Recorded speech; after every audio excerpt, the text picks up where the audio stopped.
নমস্কার, আজকে আমি শেখাবো খুব সহজে কি করে গজা তৈরি করতে পারবেন।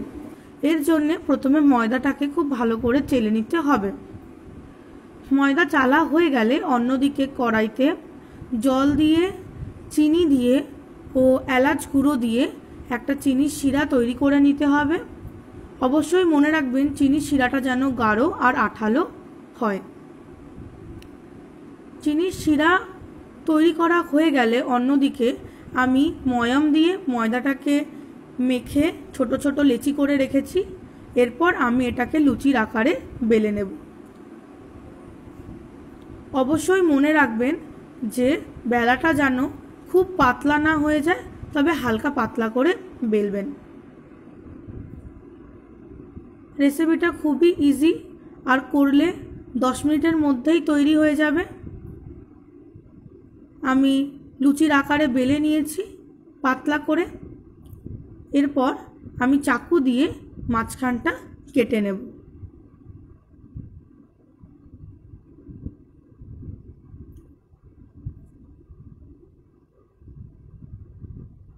এরপর দু সাইড মুড়ে নিতে হবে, আবার আরেকবার মুড়তে হবে, তারপর এন্ড দুটোকে একটু চেপে দিতে হবে। এরকম করে সবকটা গজা আমি তৈরি করে নেব। মাঝখানটা প্রথমে চাকু দিয়ে কেটে নিতে হবে।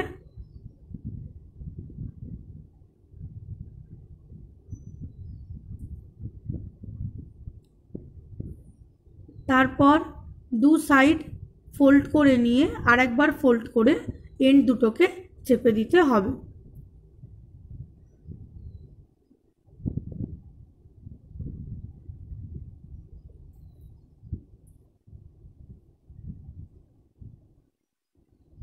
এইভাবে সবকটা গজা তৈরি করে নিতে হবে।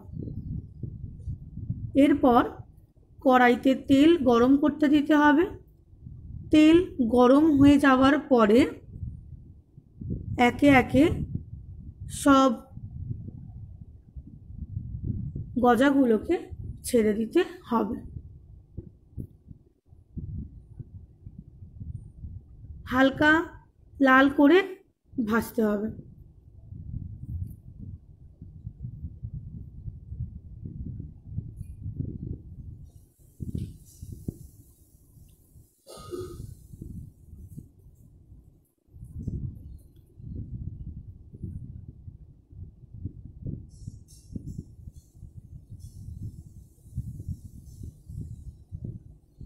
হালকা লাল করে ভাজা হয়ে গেলে একে একে গজাগুলোকে তুলে নিতে হবে।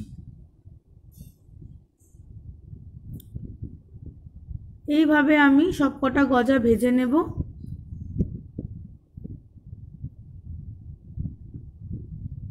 সবকটা গজা ভাজা হয়ে গেলে অন্যদিকে যে আমি চিনির শিরাটা বানিয়ে রেখেছিলাম তার মধ্যে একে একে গজাগুলোকে মাখিয়ে নিলেই তৈরি হয়ে যাবে গজা। চিনির শিরাটা অবশ্যই মনে রাখবেন যাতে হালকা গরম হয়। সবকটা গজাকে চিনির শিরার মধ্যে মাখিয়ে তুলে নিলেই আপনাদের গজা একদম তৈরি।